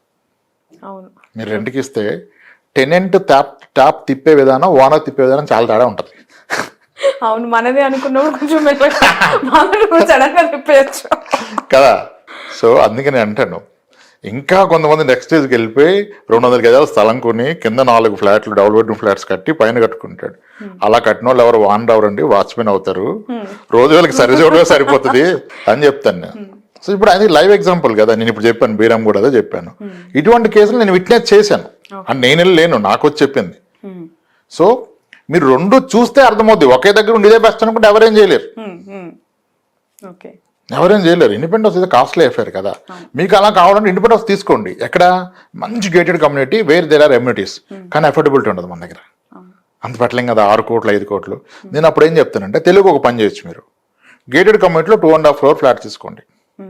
ఈ రోజు ఏ గేటెడ్ కమ్యూనిటీలో అయినా 2.5 crores ఫ్లాట్ తీసుకుంటే మీకు 60,000 రెంట్ గ్యారంటీ కదా వస్తుంది. 60,000కి మీకు 6 కోట్ల వెళ్ళ రెంట్కి వస్తుంది తెలుసా. ఇక్కడ తీసుకోండి, అక్కడ రెంట్కున్నాను అని చెప్తాను నేను. ఓకే. నా దగ్గరకు ఒక క్లయింట్ వచ్చారు, ఆయన కొంపల్లో ఒక అద్భుతమైన విల్లాలో రెంట్కుంటాడు. ₹1,00,000 రెంట్ పే చేస్తారు నెలకి. ఆయన కాంట్రాక్టర్. సార్ నాకు మా వారం చూస్తే జాలేస్తుంది సార్, అతను ఒక ఎన్ఆర్ఐ అన్నాడు. ఎందుకన్నాను, 12 కోట్లు పెట్టి వెళ్ళాక ఉన్నాడు సార్, నాకు ₹1,00,000 నెలకి రెంట్కి ఇచ్చాడు. అంటే ఎంత వస్తుంది సంవత్సరానికి? 1%. అయితే అసలు ఆయనకు అర్థం కాని విషయం ఏంటంటే ఇంటీరియరే 50-60 లక్షలు పెట్టి చేయించాడు. అది 7-8 ఏళ్ళకి పోద్ది. పోతే మళ్ళీ ఒక 80 పట్టాలి కదా. ఈ 8 ఏళ్ళు నేను ఇచ్చిన రెంట్ ఆ ఇంటీరియర్కే సరిపోదు. అతనేమో ఎన్ఆర్ఐ కొన్ని ఎక్కడో ఉన్నాడు అన్నాడు. సో అతను బిజినెస్ అతను కాబట్టి ఆయన పనిచేస్తుంది కదా. అఫోర్డబిలిటీ ఉంటే ఎమ్యూనిటీస్ కొరకు, ఇల్లు అనేది మీ కంఫర్ట్ అండ్ ఎమ్యూనిటీస్ మీ పిల్లల గ్రోత్ కొరకు. అది ఎక్కడ ఉంటే అది కరెక్టే. మీకు అఫోర్డబిలిటీ ఉంటే విల్లా ఇది బెస్ట్. కానీ అన్ని 110 గజాలు 110 గజాలు వెంచర్లో ఇంటి పెట్టేసుకుంటే మీకు ఆ కంఫర్ట్ ఉండదు, అసలు గాలి వెళ్తూ రాదు. అసలు ఎక్కడండి ఈయన బెడ్రూమ్ డోర్కి ఆయన బెడ్రూమ్ కిటికీకి ఎంత ఉంటుంది గ్యాప్? 3 అడుగు దూరం ఉంటుంది. జీవితంలో కిటికీ దొరలేరు. మళ్ళీ దానికి ప్రైవసీ ఇండిపెండెన్స్ అంటే ఎలా? మీరు ఊర్లలో ఇండిపెండెన్స్ అద్భుతం. మనకి ఒక 8 సెంట్ల పెరడ్ ఉంది, అన్ని మొక్కలు ఉన్నాయి, బ్యాక్ యార్డ్ ఫ్రంట్ యార్డ్, 10 కార్లు పడతాయి, అది వేరు. సిటీలో ఎలా ఉంది? మీ కారు పెట్టాక పక్కన సైకిలే రాదు కదా, పిల్లోడు సైకిల్. రోడ్డు మీదకి వెళ్తే డేంజర్, లోన్ తోవడానికి సైకిల్ లేదు, ఇంకోటి సైకిల్ రాదు. అదే మీరు మంచి అపార్ట్మెంట్ పెద్ద ఉంటే అటు సైకిల్ వచ్చేస్తుంది 3 ఏళ్ళకు 4 ఏళ్ళకు. అందుకని చెప్పేది రెంటల్ ఇల్లు పరంగా ఎక్కువ ఎఫెక్టివ్గా చూస్తే మీకు ఇండిపెండెంట్ హౌస్ ప్రతి 8 ఏళ్ళకి రెట్టింపు అవుద్ది, అపార్ట్మెంట్ 10 ఏళ్ళకి రెట్టింపు అవుద్ది. కానీ ఇక్కడ రెంట్ ఎక్కువ వస్తుంది కదా, ఎఫెక్టివ్గా రెండు సేమ్ యాజ్ అన్ ఇన్వెస్ట్మెంట్ చూస్తే. But as a consumption where I'm comfort, where my kids are growing అంటే అపార్ట్మెంట్ అని నేను ఫీల్ అవుతాను. So it's up to individual, ఎవరిని వాళ్ళు తీసుకోవచ్చు. Right sir. Next one more greatest plan అంటే ఐ మీన్ ప్లానింగ్ చేసుకోవాల్సిన విషయం ఏదైనా ఉందంటే అది గోల్డ్. సో గోల్డ్కి సంబంధించి ఆర్నమెంట్స్ బెటరా, బిస్కెట్స్ బెటరా, గోల్డ్ స్కీమ్స్ ఉంటాయి కదండి, అవి ఎంతవరకు సేఫ్ అంటారు? Gold bonds, gold schemes, ornaments, gold బిస్కెట్లు, gold bars. In the best form of the gold is gold ornament. Biscuit కాదు, బిస్కెట్ కాయిన్ కాదు. ఎందుకంటే మీకు గోల్డ్ ప్రైస్ పెరిగితే కాయిన్ ప్రైస్ అంతే పెరుగుతుంది, గోల్డ్ ఆర్నమెంట్ ప్రైస్ కూడా అంతే పెరుగుతుంది. అంతే కదా. గోల్డ్ బాండ్ కొన్నా అలాగే పెరుగుతుంది. డిజిటల్ గోల్డ్ అంటున్నారు, గోల్డ్ బాండ్, గోల్డ్ అవి కూడా అంతే పెరుగుతాయి. అంటే అన్నీ పెరిగేది ఒకటే. కానీ అదే ఆర్నమెంట్ ఫామ్లో ఉంటే మనం కూడా కన్జ్యూమ్ చేస్తాం, ధర పెరుగుతుంది, ఇనేవే మీరు వాడుకుంటున్నారు దాన్ని. అది అద్భుతం కదా. ఇప్పుడు పాయింట్ వస్తుంది, అద్భుతం అంటారేంటి? 15% వేస్టేజ్ మేకింగ్ ఛార్జ్ ఎవరిస్తారు? స్టోన్ వెయిట్ అన్ని మేకింగ్ చార్జెస్, మరి అవన్నీ లేకుండా ఆ షేప్ రాదు కదా. అలా అయితే బిస్కెట్ ప్యూర్ ఉంటుంది కదా, బిస్కెట్ అనేది దానికి ఒక హోల్ పెట్టేసి వచ్చేస్తే ఇందులో ఇది చూడండి స్టోన్స్ ఉంటాయి, రాళ్ళు ఉంటాయి, మన పగడాలు, ముత్యాలు, పూసలు అన్ని. మరి అప్పుడే కదా అన్నం వస్తుంది. కాయిన్ కి హోల్ పెట్టేసుకోపోయారా, ఏముండవు కదా, ఖర్చు ఉంటుంది పని. అలా కాదు. ఇప్పుడు ఒక ఆర్నమెంట్ కొనేది ఎందుకు? మన భార్య, మన పిల్లలు, వాళ్ళు హ్యాపీ, మనం హ్యాపీ, అందుకొరకు కదా. దాన్ని మీరు దాంతో కంపేర్ చేద్దాం. అంటే మీ ఆనందం ముందు ఆ 15-18% you need to lose it. మీరు అన్న నెక్స్ట్ స్కీమ్లు అది కూడా లేకుండా ఇస్తున్నారుగా. 11 months స్కీమ్ కడితే 15-18% వరకు మేకింగ్ ఛార్జ్ లేకుండా ఇస్తున్నారుగా. అది అద్భుతం, కట్టుకోండి. ఎస్. మళ్ళీ స్కీముల్లో డిఫాల్ట్ అయితే ఏంటి అన్నారు కదా, అంటే అయింది అనుకోండి. ఇప్పుడు 10,000 గోల్డ్ స్కీమ్ కడుతున్నారండి. 10,000 కట్టాలంటే ఆయన శాలరీ కనీసం 70,000 ఉండాలి కదా. 70,000 శాలరీ పర్ మంత్ ఉంటే 10,000 కట్టగలుగుతారు. ఒకవేళ గోల్డ్ స్కీమ్ అతను ఎత్తేసారు, అది కంపెనీస్ యాక్ట్ ప్రకారం, రెగ్యులేషన్ ప్రకారం నడిపిస్తున్నారు. అది ఇన్ అడ్వాన్స్ పర్చేస్ స్కీమ్ అంటారు దాన్ని. అంటే ఒక గూడ్స్ తీసుకోవడానికి 11 నెలల ముందుగా అడ్వాన్స్ ఇవ్వచ్చు. అది గవర్నమెంట్ కంపెనీస్ యాక్ట్ ఉంది, దాని ప్రకారం నడిపిస్తున్నారు. ఇప్పుడు ఏమంటాడు, నేను 11 నెలలు కట్టాక ఆయన పారిపోతే ఏంటి, నువ్వు 11 నెలలు కట్టింది ఎంత, 1,10,000, అతను పారిపోయాడు అనుకోండి, నీ 2 నెలల జీతమే కదా, దాంట్లో జీతం ఏం పోదు కదా. నువ్వు ఇదంతా ఎప్పుడు ఆలోచించాలి, నేను పోయి పనికిరాని వెంచర్లో 30 లక్షలు పోతే ఏంటో ఆలోచించాలి కదా. 3 ఏళ్ళ జీతం, 4 ఏళ్ళ జీతం, ఇదంతా చిన్నదే కదా. ఇప్పుడు ఏ వ్యక్తి కూడా తన పూర్తి జీతం కట్టడు కదా. జీతంలో నువ్వు 10%, 15% అది పోతే 1 నెల జీతం అయిపోయేది, జీవితం పోదు కదా కదా. బట్ గోల్డ్ బిస్కెట్స్ ని ఒక ఇన్వెస్ట్మెంట్ గా చూసే వాళ్ళకి మీ అడ్వైజ్ ఏంటండి? అంటే మీరు ఆర్నమెంట్ చూస్ చేసుకుంటే ఆనందాలు నిజంగానే వెలకట్టలేనివి, చాలా మధుర క్షణాలు. ఒక జ్యువెలరీ వేసుకుంటే మాలాంటి ఆడవాళ్ళ మొహం వెలిగిపోతుంది. అదే బిస్కెట్ ఉంటే బీరువాలో పెట్టుకొని చూసుకోవాలి ఎందుకు మరి అది. ట్రూ. ఇంకోటి ఏంటంటే, ఇప్పుడు చాలా మంది మీరు ప్రాక్టికల్ గా మాట్లాడితే, ఒక అత్యవసరం వస్తే ఆదుకునేది భార్య, ఇంకెవరు కాదు. భార్య ఎప్పుడు ఆదుకుంటుంది, ఆర్నమెంట్ ఉంటే తీసి ఇచ్చేస్తుంది, ఏడొకరాయి తీసుకెళ్ళటది. ఇది తీసుకెళ్ళని ఎందుకు టెన్షన్ పడుతున్నారు మీరు, ఏముంది ఇంట్లో ఉన్నది పెట్టండి, ఏముంది 2-3 లక్షలకి ఎందుకని చెప్తారు. అదే కాయిన్ ఉంటే దాన్ని తీసుకోరు తెలుసా, గోల్డ్ బ్యాంకులో మీకు కాయిన్ ప్లేట్ చేసుకోరు, ఆర్నమెంటే ప్లేట్ చేస్తారు. అది చాలా మంది మిస్ అవుతారు. ఎలాగూ పెరిగేసేమో, దానికి తోడు మీరు కన్జ్యూమ్ చేస్తున్నప్పుడు ఆ ఆనందం ముందు 15% ఆబ్వియస్ గా పోతుంది. అది మీ అజంప్షన్ ఏంటి, పెరుగుతున్న ఈ గోల్డ్ ప్రైజెస్ ఎలా చూస్తున్నారు? ఇట్ ఇస్ నాట్ ప్రెడిక్టబుల్ కాదండి, గోల్డ్ ప్రైస్ ప్రెడిక్ట్ చేయలేం. అది గ్లోబల్ పారామీటర్స్ మీద డిపెండ్ అయి ఉంటుంది. గోల్డ్ వీఆర్ ఇంపోర్టింగ్ కదా. ఒక మంచి ప్రాపర్టీ అంటే ల్యాండ్, కొంత గోల్డ్, దేని మీద మీరు ఇన్వెస్ట్మెంట్ చేయాలి అని చెప్తారు? పోనీ ఇన్వెస్ట్మెంట్ చేస్తే వీటిలో ఏది ఫస్ట్ ప్రయారిటీ చేసుకోవాలి? ఒక వ్యక్తి 20 లక్షలు పెట్టి బంగారం కొన్నాడు, ఒక వ్యక్తి 20 లక్షలు పెట్టి స్థలం కొన్నాడు. ఇద్దరు ఒకే కంపెనీలో జాబ్ చేస్తున్నారు. ఒకరు ఇద్దరికి జాబ్ పోయింది. 20 లక్షలు పెట్టి స్థలం కొన్నాడు ఏం చేయగలుగుతాడు దాన్ని? దాని నుంచి ₹1 ఆదాయం ఉంటుందా? అమ్మగలడా? ఒక్క మంత్ పే స్లిప్లు అవుతే మీకు పర్సనల్ లోన్ కూడా రాదు, ఆఖరికి ఇంటి మీద టాప్అప్ లోన్ కూడా రాదు. కానీ అదే గోల్డ్ ఉంటే ఇమీడియట్గా సిబిల్తో సంబంధం లేదు, వస్తుంది కదా. That's what liquidity planning. అంటే మీకు 50 తులాలు బంగారం ఉంది, 20 లక్షల ప్లాట్ ఉంది, ఓకే, నాకు బంగారమే లేదు, నేను ప్లాటే కొంటాను, బంగారం పెరగదు, ప్లాట్ బాగా పెరుగుద్దు అంటే తప్పదు. ఇది అది రెండు ఈక్వల్గా బిల్డ్ చేయండి. కానీ మొత్తం అక్కడ పెడితే మీ అవసరానికి ఆదుకోలేదు కదా. ఓవర్ నైట్ సేల్ అవ్వదు. ఎస్, ఓవర్ నైట్ కాదు, ఓవర్ మంత్స్ కూడా అవ్వట్లేదు అండి కదా. అది అమ్మినా మళ్ళీ చెప్పానుగా, సగం క్యాష్ మీకు వైట్ రాదు, దాన్ని ఏమీ చేయలేరు. ఈ ఛాలెంజెస్ అన్నీ ఉంటాయి. అంటే అన్ని ఆస్పెక్ట్స్ ఇలా ఒకటి అవ్వదు కదా. ఇలా ఒక వ్యక్తికి మనం ఎంత డిస్కస్ చేస్తాం, 1 అవర్ కూర్చుంటే ఒక 3 టాపిక్స్. కానీ ఇంకా ఎన్ని ఉన్నాయి? గోల్డ్, ప్లాట్, హౌస్తో లైఫ్ అయిపోయిందా? పిల్లల ఎడ్యుకేషన్ ఏంటి, పిల్లల మ్యారేజ్ ఏంటి, మన రిటైర్మెంట్ ఏంటి, అవన్నీ చెప్పడానికి టైం సరిపడదని ఈ బుక్ రాయటం జరిగింది. నిజంగా సార్ చాలా అద్భుతంగా ఉంది. ప్రతి మిడిల్ క్లాస్, ప్రతి ఫ్యామిలీ మెంబర్ చదవాల్సిన, అంటే ఇన్వెస్ట్మెంటే కాదు, పర్సనల్గా మనం సంపాదిస్తూ ఉన్నాము అంటే ఆ అమౌంట్ని మనం లైఫ్లో దేనికి ఎంత ఖర్చు చేయగలగాలి, మన ఫ్యూచర్ పిల్లలకి ఎంతవరకు సేవింగ్ చేయగలగాలి అనేది చాలా ఎక్సలెంట్గా ఆయన పాయింట్ వైజ్గా రాసి పెట్టారు. 100% నేను కూడా టైం ఉన్నప్పుడు చదువుతాను, అందరినీ కూడా చదవాలని చెప్తూ ఉన్నాను. మీరు చదివితే మనం నెక్స్ట్ ఇంటర్వ్యూ చేద్దాం. సార్ నాకు పెద్ద ఎగ్జామ్ పెట్టారు, అయితే మీరు చదివాక చేద్దాం, అప్పుడు మీరు డిబేట్ చేయొచ్చు నాతో. తప్పకుండా. ఆఖరి మజిలీ అని రాశారు సార్, నాకు చాలా ఇంట్రెస్టింగ్ అనిపించింది. జీవితంలో వ్యక్తికి ఆఖరి మజిలీ ఎలా ఉండాలి అనేది. నేనేమంటున్నానంటే, మీకు మూవీ హిట్ అవ్వాలంటే ఫస్ట్ హాఫ్ కన్నా సెకండ్ హాఫ్ గ్రాండ్గా ఉండాలి. ఫస్ట్ హాఫ్ ల్యాగ్ ఉన్నా ఓకే, కానీ సెకండ్ హాఫ్లో ల్యాగ్ వస్తే ఇంపాక్ట్ బ్యాడ్గా ఉంటుంది. సిమిలర్లీ ఒక లైఫ్లో ఇటు గొప్ప అంటే అటు రిటైర్మెంట్ లైఫ్ గొప్పగా ఉండాలి. వర్కింగ్ లైఫ్లో నడిచిపోద్ది, రిటైర్మెంట్ లైఫ్ నడవదు. ఎందుకంటే వన్స్ యూ రిటైర్డ్, మీకు పెద్దరికం, మీరు ఇంటి పెద్ద, ఏ ఫంక్షన్కి వెళ్ళినా ముందు పెద్దోడు అతను ఎక్కించిన అంటారు. వీడు ఖాళీ చేయి ఊపితే ఎక్కలేరు, ముందుగా ఎక్కించి ఊపుకుంటూ వెళ్ళకూడదు కదా. మీరు వర్కింగ్ అప్పుడు ఎవరిని ఇన్వైట్ చేస్తే ఒక ఫంక్షన్కి, నాకు కుదరదని చెప్పొచ్చు, నాకు అవ్వదు, ఆ రోజు మీటింగ్ ఉందని అబద్ధం చెప్పొచ్చు. రిటైర్మెంట్ అయినోడికి చెప్పడానికి ఏం హక్కు లేదు. 3 రోజులు ముందేరా ఏం చేస్తావు, ఖాళీగా ఉండి అంటాడు. ఆడే వచ్చి కారు హార్న్ కొడతాడు, ఎక్కువ తీసుకెళ్తా అంటాడు. సో కాబట్టి retirement is a very critical component. ఆఖరి మజిలీ అది చాలా గ్రాండ్గా ప్లాన్ చేసుకోవాలి. The best of the life style unit to lead is post retirement. దానికి చాలా ప్లానింగ్ అవసరం, చాలా విషయాలు తెలుసుకోవాలి.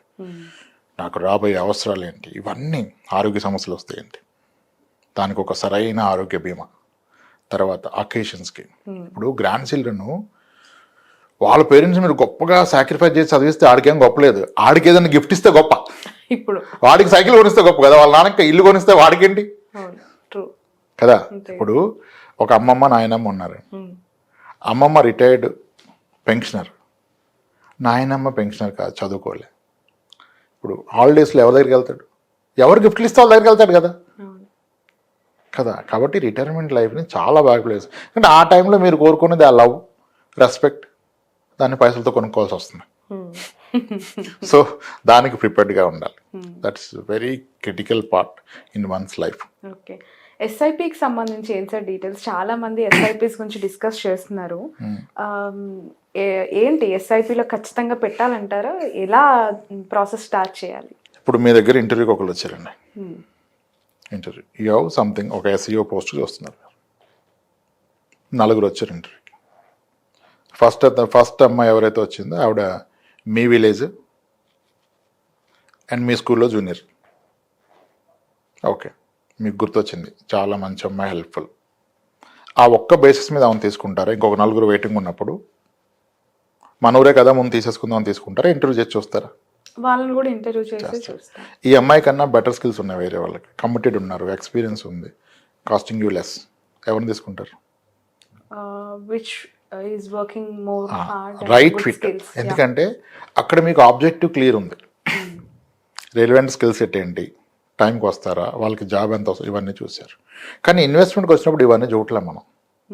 మా బావ కొంటే బావ పక్కన నేను కొనేస్తాడు, అత్తవాళ్ళ ఊర్లో కొన్నాడు, వాళ్ళు వీళ్ళ అమ్మోళ్ళు తిడుతున్నారని అమ్మ ఊర్లో ఒకటి కొంటాడు. ఆబ్జెక్టివ్ ఎక్కడ ఉంది? ఎస్ఐపి కూడా objective based. It's not SIP ultimate అని కాదు, no doubt it's a better instrument. But మీ అవసరాల రీత్యా మీరు ఏం చేయాలనేది నిర్ణయించుకోవాలి. ముందు అన్నీ కంపేర్ చేస్తే will get to know what is right, what is not. ఇప్పుడు మీరు ఒకసారి గోల్డ్ గురించి మాట్లాడడం, ల్యాండ్ గురించి మాట్లాడడం, అపార్ట్మెంట్ గురించి మాట్లాడడం, ఇండిపెండెంట్ హౌస్ గురించి మాట్లాడడం, ఇప్పుడు ఎస్ఐపి మారుతాం. అలా ఇంకేమైనా ఉన్నాయా? ఇన్సూరెన్స్ పాలసీలు ఉన్నాయి, సుకన్య సమృద్ధి ఉంది, ఎన్పిఎస్ ఉంది. ఇలా ఇవన్నీ ఒకసారి కంపేర్ చేసుకొని మీరు 4 ఇంటర్వ్యూ చేశారు కదా, బెస్ట్ తీసుకున్నారు. ఆ బెస్ట్ కూడా based on me need and requirement. Over qualify అయినా తీసుకోలేరు, లో క్వాలిఫై అయితే తీసుకోలేరు. అలా అన్ని ఇన్స్ట్రుమెంట్స్ కంపేర్ చేస్తే మనకు తెలుస్తుంది ఏది రైట్ అని. SIP no doubt a great instrument, that does not mean అందరూ ఎస్ఐపి పట్టాలని కాదు. అది కూడా ఒక పెద్ద డిస్కషన్ చేయాలి, మనం డీటెయిల్ డిస్కస్ చేద్దాం టైం దొరికిన. Okay, last point health insurances గురించి అయినా చెప్తారా సార్? ఎంతలో తీసుకోవాలి, ఎంత పెట్టాలి, ఎంత అవసరము, వీటి మీద బేరీ చేసుకొని ఉండాలంటారు? మన తెలివితేటలు, నెగోషియేషన్ పవర్ అన్ని చోట్ల వాడాలి, కానీ హెల్త్ ఇన్సూరెన్స్లో వాడకూడదు. హెల్త్ సాధ్యమంత ఎక్కువ తీసుకోవాలి. అసలు ఈ మనం చేసిన డిస్కషన్ అంతా హెల్త్ ఇన్సూరెన్స్ తీసుకున్నాకే చేయాలి. మన వీడియోలో లాస్ట్లో అడిగారు పెట్టాడు, ఇది ఫస్ట్ అడగాలి, ఫస్ట్ నేను చెప్పాలి. మేబీ అంత స్కోప్ రాలేదు, మనం అలా ఫ్లోలో వెళ్ళిపోయాం. ఎందుకంటే ఐ స్ట్రాంగ్లీ బిలీవ్ ఒక మధ్యతరగతిని అక్కడి నుంచి కిందికి నెట్టగలిగింది ఒక హాస్పిటల్ బిల్లు. ట్రూ అండి, ఇప్పుడున్న జనరేషన్ ఎస్పెషల్. ఎప్పుడు అదే. అయితే ఎవరికి దీని మీద అవగాహన లేదు. ఇన్సూరెన్స్ ఎందుకు, నాకేమవకపోతే డబ్బులు వేస్ట్ వద్దంటాడు. మరి అదే మాట కార్ ఇన్సూరెన్స్ చెప్పడు. కార్ ఇన్సూరెన్స్ ఉందని కార్కి యాక్సిడెంట్ అని ఎవరు కోరుకోడు, కానీ హెల్త్ ఇన్సూరెన్స్ ఉంటే ఒక్కసారి వాడాలనుకునే వాళ్ళు కూడా ఉన్నారు. కానీ ఇప్పుడు కార్ ఎంత ఉంటుంది, కార్ 8 లక్షలు పెట్టుకుంటే దానికి ఎంత డ్యామేజ్ అయినా 8 లక్షలు దాటదు. కానీ మనిషికి జబ్బు వస్తే 8 లక్షలకి వెళ్ళొచ్చు, 1 కోటి రూపాయలు కూడా వెళ్ళొచ్చు. సో హెల్త్ ఇన్సూరెన్స్ అనేది ఈరోజు అవసరానికి కాదు, మన భవిష్యత్తు అవసరాలకి. భవిష్యత్తులో ఏ ట్రీట్మెంట్ కాస్ట్ ఎంత అవుతుంది. ఇప్పుడు అపెండిక్స్కి టాప్ మోస్ట్ హాస్పిటల్స్లో 2 లక్షల పైన బిల్ చేస్తున్నారు. ఒకప్పుడు అది 5-6 లక్షల సర్జరీ. ఎన్ని రెట్లు పెరిగింది. ఈరోజు నీ రీప్లేస్మెంట్ 4 నుంచి 5 లక్షలు అవుతుంది. 10 ఏళ్ల క్రితం అది 1,500,000, అంటే 10 ఏళ్ళకి 3 రెట్లు పెరిగింది. మరి ఈరోజు ఒక 30 ఏళ్ళ వయసులో ఉన్న అతనికి ఈరోజు అయితే 5 లక్షలు అయిపోద్ది, కానీ 30 సంవత్సరాలు కావద్దు కదా పాపం, 60 కావచ్చు. మరి 60 వచ్చినప్పుడు ఈ 5 లక్షలే ఉంటుందా? ప్రతి 10 ఏళ్ళకి 3 రెట్లు పెరుగుతున్నాయి health care expense, including doctor consultation fee. 10 years back 200 తీసుకున్న డాక్టర్ ఈరోజు 600 తీసుకుంటున్నారు. మరి ఈ లెక్కన ఇప్పుడు 5,000 అయితే నీ రీప్లేస్మెంట్ 10 ఇయర్స్ తర్వాత 15 lakhs అవుతుంది, 20 ఇయర్స్ తర్వాత 45 lakhs అవుతుంది, 30 ఇయర్స్ తర్వాత 1,30 lakhs అవుతుంది. కోపం వచ్చేస్తే ఒక ఆయన అంటారు, ఇంక ఇలా మీరు చెప్తే ఎవడో బ్రతకడండి, అందరు ఇప్పుడే పోతారన్నాడు. నేను నన్ను ఆవేశపడద్దు బ్రదర్, ఒక్క నిమిషం ఆగండి. 30 ఏళ్ళ తర్వాత మోకాలు చిప్పలకు ₹1,00,00,000 అవుద్దని నేను చెప్తున్నాను. ఎవరు నమ్మరు ఈరోజు. సో నమ్మొద్దు. మీరు ఒక పని చేయండి, 30 ఏళ్ళు వెనక్కి వెళ్ళండి. 94లో ఎవడన్నా మన పేరెంట్స్ దగ్గరికి వచ్చి 2024 నాటికి మీ నీ రీప్లేస్మెంట్కి 4 లక్షలు అవుతుంటే నమ్ముతారా అని కిందేసి కొడతారు ఆ రోజు. ఎందుకంటే 40 ఎకరాల పొలం వస్తుంది 4 లక్షలు అంటే, హైదరాబాద్లో 4 ఇళ్ళు వస్తాయి, నువ్వేమో మోకాలు చెప్పని 4 లక్షలు అంటున్నావురా అన్నాడు. ఈరోజు అయింది కదా. That is what inflation is. Inflation తెలవకుండా ఇన్సూరెన్స్ అవ్వదు, ఇన్వెస్ట్మెంట్ అవ్వదు. హెల్త్ ఇన్సూరెన్స్ తీసుకుంటే మీరు తీసుకుంటుంది ఈ రోజు అవసరానికి కాదు, మన భవిష్యత్తు అవసరాలకి. బట్ ఒకే పాలసీ ఉండాలంటారా? అంటే ఇప్పుడు చాలా డిఫరెంట్ వచ్చేసాయి కదా ఇన్సూరెన్స్ అనేవి, ఒకే దాంట్లో కంటిన్యూ చేయాలి, డిఫరెంట్ మల్టిపుల్ అనేది ఒకటే ఏదైనా ఒకటే హైయెస్ట్ లిమిట్ పెట్టుకోవాలి, సరిపడా పెట్టుకోవాలి. అందరూ అనుకుంటారంటే ఇప్పుడు హెల్దీగా ఉన్నాను కదా, ఇప్పుడు తక్కువ తీసుకున్నాను, జబ్బు వస్తే ఎక్కువ తీసుకున్నాను, జబ్బు వస్తే వాడు పెంచడు, జబ్బు వచ్చిందాక ఈయన పెంచడు. ఇప్పుడు అందరూ 5-10 లక్షలు తీసుకొని పూజ చేస్తున్నారు, మనం హెల్దీగా ఉన్నాం ఏం లేదని. రేపు ఒక మేజర్ ఇష్యూ వచ్చింది అనుకోండి, సరిపోద్దా? ఇప్పుడు నా క్లయింట్ ఒకరు ఉన్నారు, లంగ్ క్యాన్సర్ వచ్చింది 35 ఏళ్ళ వయసులో, ఈ రోజుకి 52 లక్షలు పడారు హెల్త్ పాలసీలో. లక్కీలీ మనం ₹1,00,00,000 పాలసీ ఇచ్చాం కాబట్టి ఆయన మేనేజ్ చేస్తున్నారు. అదే 10 లక్షల పాలసీ ఇస్తే అది ఎవరికో వస్తాలే అంటారు. ఈ టికెట్ తీసుకుని లాటరీ అండి హెల్త్ ఇష్యూ, టికెట్ తీసుకుని లాటరీ తగిలేస్తుంది, ఎవరి తలతో చెప్పదు. కాబట్టి that can go to any extent. So health insurance అనేది లేకుండా అసలు ఫైనాన్షియల్ ప్లానింగ్ స్టార్ట్ అవుతుంది. ఫస్ట్ ప్రయారిటీ అది లేకుండా అవుతుంది. That's like the pillar of the building. Pillar లేకుండా స్లాబ్ వేస్తే కూలిపోతుంది. హెల్త్ ఈజ్ మస్ట్ అండి. అది లాట్ ఆఫ్ డిస్కషన్ చేసి ఎవరు తక్కువకి ఇస్తాడు కాదు, ఏది బెటర్గా ఉంటుంది. నాకు 30 ఏళ్ళ తర్వాత నీ రీప్లేస్మెంట్ సరిపోతుందా? క్యాటరాక్ట్ ఎంత అయింది ఈరోజు? 80,000కి వెళ్ళిపోయింది క్యాటరాక్ట్. అంటే నేను ఏమంటానంటే మీ లైఫ్లో ఏ జబ్బు రాదనుకుంటే, యాక్సిడెంట్ అవ్వదనుకుంటే కూడా ప్రతి ఫ్యామిలీకి ₹1,00,00,000 పాలసీ కావాలి, హెల్త్ ఇన్సూరెన్స్. అదేంటి అంటాడు, ఏ జబ్బు రాకపోతే ఎందుకు అంటాడు. జబ్బులు రాకపోవచ్చు కానీ బాడీలో కొన్ని సర్వీసింగ్స్ ఉన్నాయి. Cataract, kidney stones, gallbladder stones, hernia, pile surgery, vascular veins, ఇవన్నీ ఏంటి? These are not diseases, these are servicing in the body. Clutch పెట్లు మార్చారా, బ్రేక్ షూ మార్చారా, ఇంజిన్ ఆయిల్ మార్చారా, వైపర్స్ మార్చారా, ఫిల్టర్స్ క్లీన్ చేశారా, సేమ్ ఇస్ ద కేస్. మీకేం జబ్బు రావాల్సిన అవసరం లే, ఈ సర్వీసింగ్లు కూడా లక్షల్లో అయిపోద్ది. మరి లక్షలు ఈ రోజు రేపు రాను పెరుగుతాయి కదా, వాటికి అనుగుణంగా పాలసీ. జబ్బు వస్తే భయపడి తీసుకోవద్దు, ఏ జబ్బు రాకపోయినా జీవితకాలంలో అంత వాడేస్తాం, దాన్ని దృష్టిలో పెట్టి తీసుకోవాలి policy. Thank you so much అండి రాంప్రసాద్ గారు. మళ్ళీ అంటే బుక్ చదవకుండా ఇంటర్వ్యూ మాత్రం ఇవ్వాలి, నేను మాత్రం చదువుతాను. మీరు చదివి చేయండి, చేద్దాం మనం. తప్పకుండా I will try to complete it soon. చాలా మంచి విషయాలు, బట్ ఇది ఇంత తొందరగా కంప్లీట్ అయ్యే సబ్జెక్ట్స్ కాదు, మీ ద్వారా మేము తెలుసుకోవాల్సిన చాలా పెద్ద బుక్లెట్ ఇది. సో విడతల వారీగా మనం చేస్తూనే ఉందాము. అండ్ చాలా మంది అంటే సంపాదిస్తూనే ఉన్నారండి. Society running. వాళ్ళు దేనికోసం పరిగెత్తుతున్నారు అనేది తెలుసుకోలేకుండా పరిగెత్తేస్తున్నారు, కానీ ప్రాపర్గా దాన్ని ఎక్కడికి వెళ్ళాలో తెలకుండా బస్సులు ట్రైన్లు ఎక్కేస్తున్నారు. సో వాళ్ళకి మనం రూట్ చెప్దాం మీ ఎపిసోడ్స్ ద్వారా. Thanks a lot, thank you so much. ఇది ఫైనాన్షియల్ ప్లానర్ రాంప్రసాద్ గారితో స్పెషల్ ఇంటర్వ్యూ. చాలా ఇంపార్టెంట్ అండ్ వ్యాలిడ్ డిస్కషన్ ఇది. ప్రతి ఒక్కరూ కూడా తెలుసుకోవాల్సిన విషయాలు. మనం ముందుగా చెప్పుకున్నట్లే ₹1ని ₹2, ₹3 చేసుకోవడం ఎలా మన జీవితం. ఎందుకంటే మనం గడిపేసిన రోజులు మళ్ళీ మనకి తిరిగి రావు అని మన పెద్దలు చెప్తూ ఉంటారు. బట్ అలా తిరిగి రాకపోయినా వాటి యూటిలైజేషన్ ఎంత ఇంపార్టెంట్గా, ఎంత కేరింగ్గా ఉండాలి అనేది ఈ రోజుల్లో ప్రస్తుతం చాలా అవసరం. దాంట్లో భాగంగానే ఇంటర్వ్యూ చేయడం జరిగింది. That's all for now.